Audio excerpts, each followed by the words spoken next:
Assalamualaikum warahmatullahi wabarakatuh. Selamat siang, perkenalkan nama saya Muhammad Rifki Fauzan dari kelas D Program Studi Agribisnis. Di sini saya ingin memberikan analisa dan sedikit pendapat saya tentang wacana amandemen UUD 1945.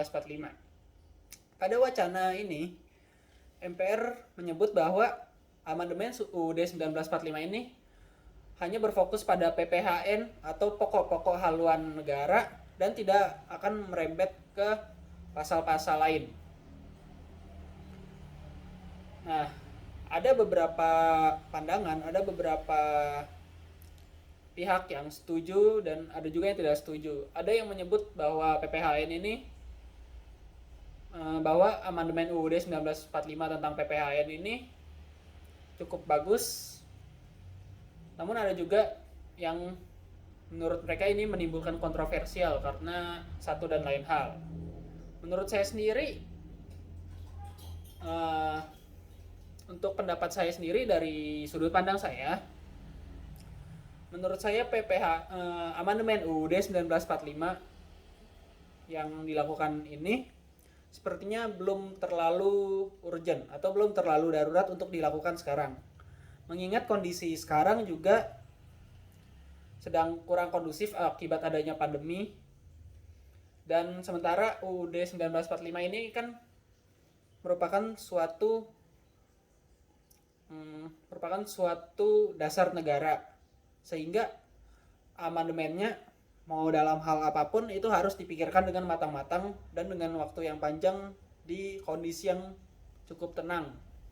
Sementara di kondisi pandemi ini sepertinya kondisi tidak cukup tenang dan sepertinya tidak bijak untuk menetapkan amandemen UUD 1945 ini dalam kondisi pandemi seperti ini.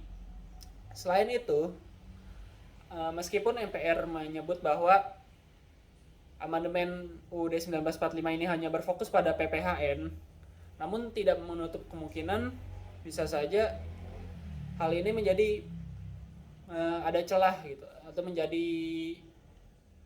pintu masuk untuk mengubah pasal-pasal lain yang dikhawatirkan akan berdampak ke depannya. Ada juga yang bilang amandemen ini bisa jadi pintu masuk untuk memperpanjang periode presiden dan sebagainya dan hal-hal lain. Jadi sepertinya amandemen UUD 1945 ini untuk sekarang belum terlalu diperlukan karena dikhawatirkan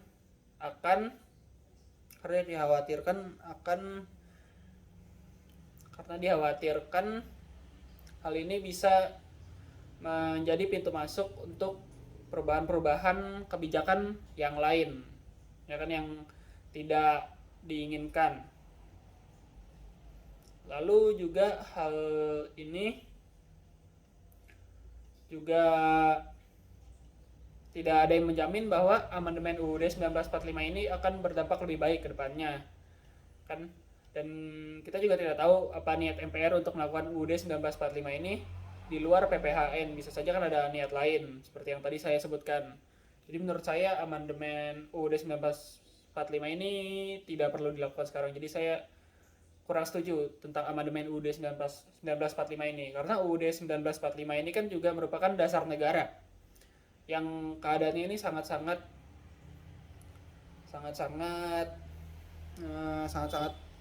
penting gitu, sangat-sangat krusial di kehidupan kita. Jadi sepertinya harus dipikirkan sangat matang-matang, ya, tidak bisa asal diubah seperti itu. Jadi sepertinya itu saja pendapat saya. Kurang lebihnya mohon maaf. Wassalamualaikum warahmatullahi wabarakatuh. Terima kasih.